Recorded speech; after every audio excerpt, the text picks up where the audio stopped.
how much do you really know about where your food is coming from? I mean, really. I'm sure some of you have the vague concept of your food coming from a farm of some kind that is then sold to a distributor, be it through grocery stores or restaurants. I'm sure some of you even fancy yourselves capable providers with your window box strawberry plants and community gardens. But no, you really don't know where your food is coming from. I don't blame you. If you ask me where my telephone or radio came from, I don't know what I'd tell you. However, if you really are interested in learning where your food comes from, I'd say about 60% of what ends up on your table comes from Blue Weed County. If any kind of corn, wheat, potato, or starch-related product has ended up on your plate in the 5-state radius surrounding us, it's probably from Blue Weed County. Not to mention that I can often be found making a tight snack off of my carrot and parsnip crops at the farmers markets that surround the state border. But yeah, Blue Weed County is a pretty big farming town. Of course, there are other people who do other things. We have our butchers and bakers and our botanist, our new resident who comes from the big city, but we're known for our farmers. Apparently, 6 months ago, when the botanists first arrived in town, they were talking about how they were here to study the environment, if only to figure out how the perfect growing conditions were perfected in the first place. Or something like that. I didn't really go to that town meeting. I was kinda busy. Shockingly enough, most of the farmers were busy at the time the botanist called the announcements. I had to hear it from Bloom, the baker's wife, who is also a baker. To be quite honest, I can believe it, why the botanist came to study here. I keep saying that it's a pretty big farming town, but while not everybody can be a farmer the same way everybody can't be anything, but anybody can be everything, so to speak, the people who are capable of farming are pretty damn good at it. I don't mean this in a tooting my own horn sort of way. I barely consider myself a farmer, and even then, saying that I'm as good as the farmer as the 60 other farmers in this region doesn't exactly strike a lot of, how you would say, pride in the hearts of many. But there's something different about me. I think I'd like to think so, anyhow. All my vegetables here grow so big and, I suppose, strong, but I suppose the better word would be glossy. They have this weird texture and shininess to them that almost looks wax-like in the way that they're a perfected version of a real thing that never seem to spoil. Of course, I'm sure they do, eventually, but never really while in my care. I usually sell them before then, because, as I've mentioned before, I'm a hit at the farmer's market. I mean, sure, I meet so many skeptics at the state lines who think I use GMOs or pesticides or some kind of chemicals to make them grow the way they do, especially when the season isn't particularly favorable of other crops. But I promise you, truly and honestly, that I do absolutely nothing to the plants. Nothing that you aren't told to do anyhow by even the most pedestrian of gardeners. Rich soil, bright light, heaps of water, and of course, love. I mean, I guess I talk to the plants sometimes and give them a little encouragement now and again, but I don't think another farmer would be satisfied with that answer on how my carrots always maintain that perfect crunch, or the way my parsnips always have that slight tang to them. I suppose my patch of dirt had a bit of magic to it. I kind of resent referring to any of the work I do as magic in some way, because I think that takes the effort that's there out of the picture. But man, that patch of dirt really was something special. I think we had something. The earth there knew me, and I knew it, and the cool soil and warm flesh had come to some kind of an understanding in some way. That's the only way I can rationalize it, as what I'm working with now does nothing for me. It was another one of those town meetings. It's not that I'm trying to avoid them, but the fact of the matter is that the meetings are always called when the sun is out. And when the sun's out, I do have my work to do, and I love my work dearly. Same as everybody else in this county. But, of course, it's not like working with my plans could keep me from the mayor's gaze this time, because he came to see me, as well as the many others who do what they can to avoid the town's meetings. I mean, don't get me wrong here. I'm not actively trying to disregard them. I'm not some kind of rebel or hooligan who's seeking to change the status quo. I don't even mind the mayor all that much. But I just don't see a point in attending them, especially when I have better things to do. It's just hours upon hours of bureaucratic nonsense inside a stuffy building that doesn't so much as have air conditioning, which I could tolerate if I had something to do. However, I don't, and I'm forced to lie idle the same as everyone else inside. I hate it. I hate it. To sit pointlessly still feels the same as a slow, lingering death. Not the painful boringness of it all, just in that I could feel the way the muscles in my arms would begin to coalesce and ache without the repetitive movement to keep them working, and the way that I can feel a strange, distant throbbing in my legs. It's nothing like pain, but it's still there. The undeniable strain in my spine and the humid summer fogginess in my head. It doesn't feel like death. Not the traditional cold death, but like rot. Idleness feels like rot. It feels like I can feel my body collapsing in on itself, giving up, giving in. And the worst part of it? Worse than the aches and the sharp shooting pains. Worse than the knowledge of my body's complete and utter domination over the mind. I like it. I like the feeling of the rot as it renders each of my limbs lukewarm and dead as the benign numbness spreading across my body. I look forward to the corpse-like feeling of nothing, in fact. But I can't. I shouldn't. It feels wicked. Somehow. And I apologize for the tangent. I don't know how it got so far away from me. I don't think I've ever talked about that feeling with anyone. Ever. Not even myself. I wonder what's made me so honest all of a sudden. As I was saying, the mayor came to see me after the town meeting.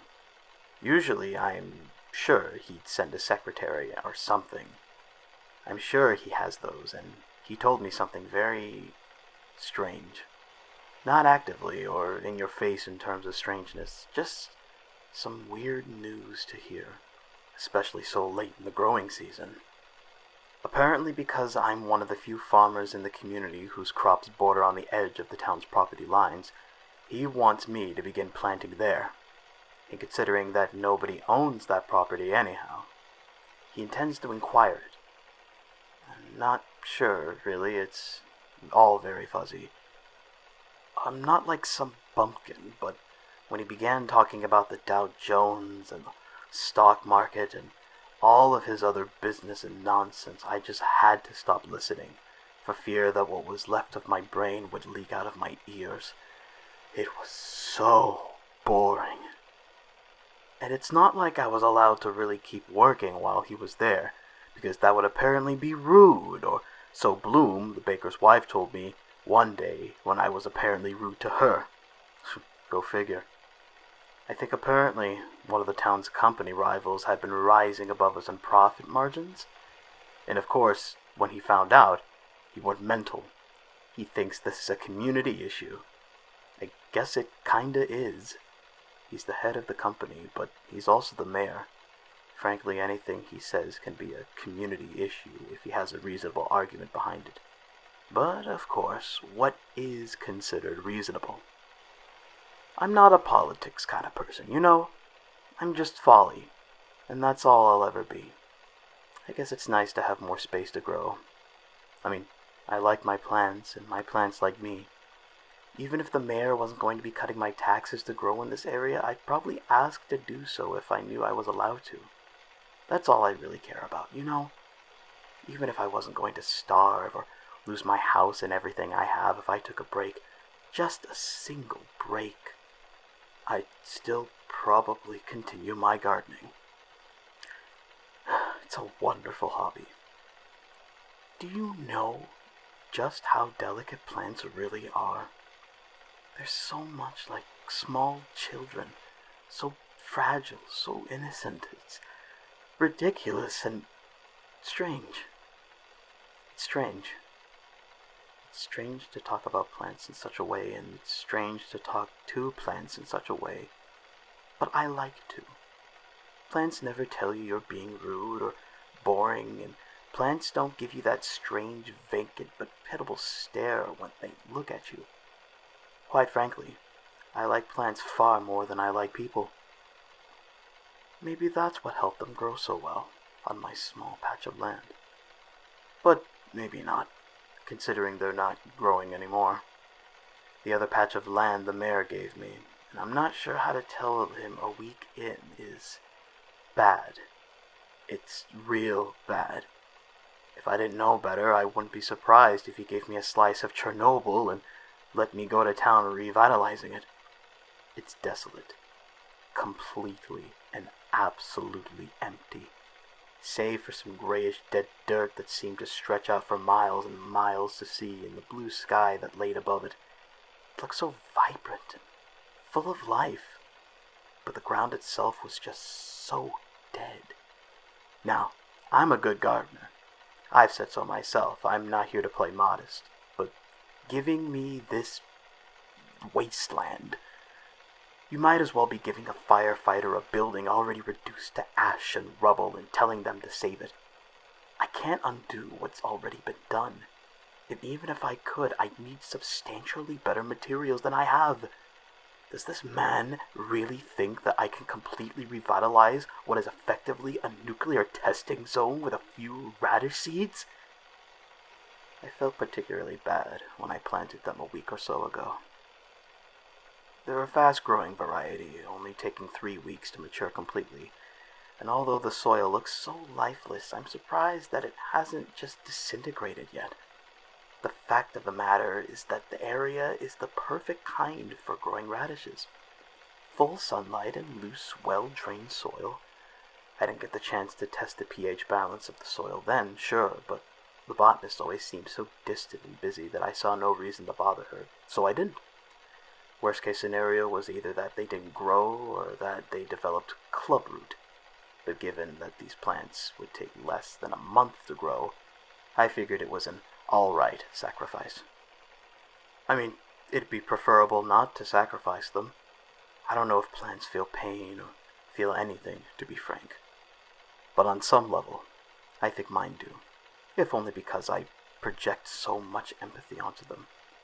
My pain is their pain, and their pain is mine. It's the pain of being both victimless and the victim, the Caesar and the Brutus, the guilty and the innocent. It's not fun to be the bleeding heart, but there's little else I know how to be. At least the plants don't mind it, but speaking to them, the radishes, I suppose they look like what you'd expect some rotting red bulbs to look like, when they didn't expand into weird, lumpy shapes they caved in, and where they caved in, they're leaking some kind of weird, oily white pus, which is honestly not exactly what you'd expect. Radishes don't even have any juice to leak. It's just gross, alright? It's gross, and I just can't operate under those kinds of conditions. Don't blame me. Blame... I didn't really want to deal with it, and I certainly did not want to touch them. I swear radishes are usually so small, right? They fit into your hand, they're nice for a bite, it's usually fine. But these things bloated into sizes closer to that of squashes or melons, and the pus, I don't want to talk about it, but the way it squiggled out of the holes looked like long, little, white maggots, and I just figured if I showed the mayor that there was something wrong with the dirt in that area, he'd, I don't know, give me the supplies to make sure it didn't do that. I've never seen anything like it before. It's like living bloated, acne-ridden rot, if that makes sense. And I thought club root was bad. On one hand, I really didn't want to touch it with my bare hands. I really didn't. But efficiency above all else is one of those things I stand by. And it'd take another 10 minutes for me to go grab my gloves and come back. And by then, well, what if I got there and decided to take a break? What if I decided it wasn't worth it before I could go back? I know, it doesn't make any sense. I don't know why I'm pretending to retroactively justify this decision, even though it was dumb as all hell, but I am. Because I thought it would take too long to grab my good gloves from my shed. I decided to remove the collapsing, pus-ridden, bloated radishes with my bare hands. I didn't plant too many of them, given my doubts about the state of the soil, but that still means I had to remove the 6 of them from the soil and toss them into my basket. A good basket I'd probably have to burn to ash after this unfortunate ordeal, but a good basket nonetheless. So, I began the work of collecting them, right? Even if I wasn't planning on confronting the mayor with them, I would have to get rid of them anyhow.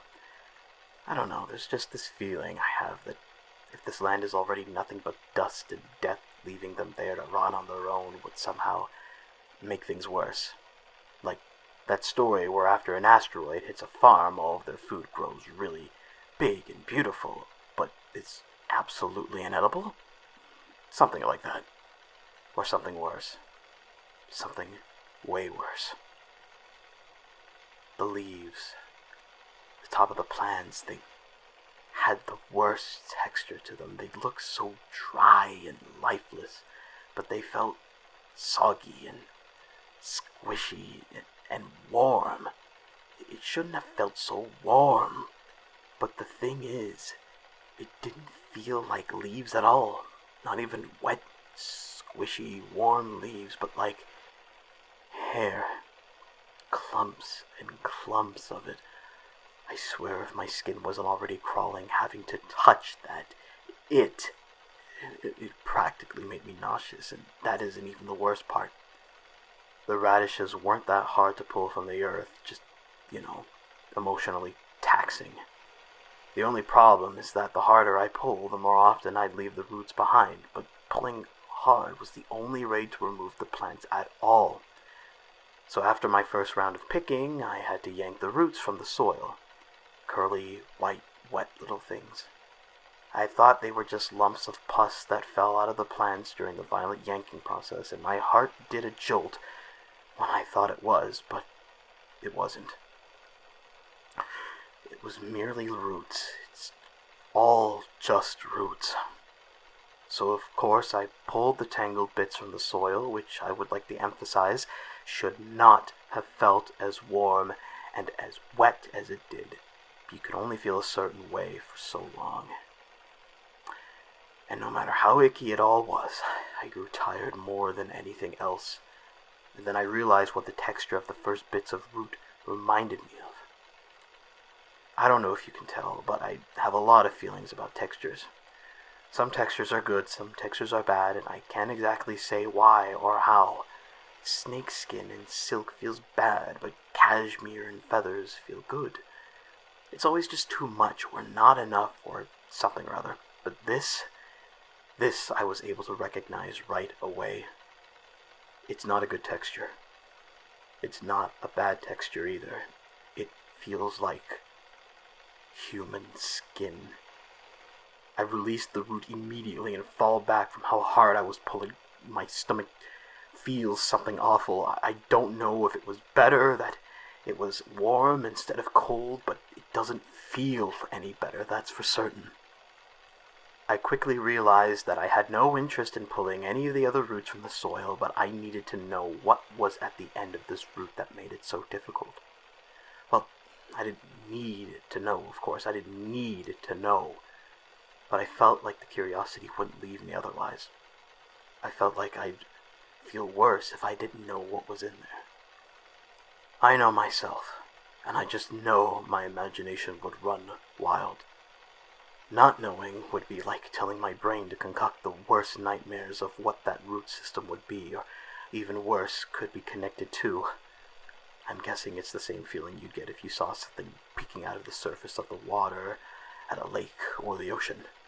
There's a certain dread you get when you're not certain about what something could be. You know the possibilities are probably benign at the worst of times, and yet your brain doesn't let you think that. No, your brain doesn't let you live an easy life. Your brain knows better. So I pulled on the root again, and did the best I could to ignore the feeling of flesh beneath my hands. If I was more morbid, I'd say it was fascinating how it stretched. It felt like human skin, as I've mentioned, but if it had the elasticity of a substance like bubblegum. It was mostly just gross. I was considering just letting it go again. Sometimes you don't need to know everything, you know? What happens after death? What happened to the Titanic? What is any of this? Who's to say? However, while I was thinking about that, I pulled up from the soil a hand. A hand. A warm, fleshy feeling, severely stretched out white hand. It looked more like a glove, quite honestly, which kind of helped with the whole deep, visceral terror of it all, but it didn't exactly keep the unsettling feeling away. I might not know what this is, but I know what it's not. And quite honestly, I don't know if this is the kind of thing I'd want to show to an elected official. I don't know if this is a thing I'd want to show anyone. But I'm going to have to find somebody.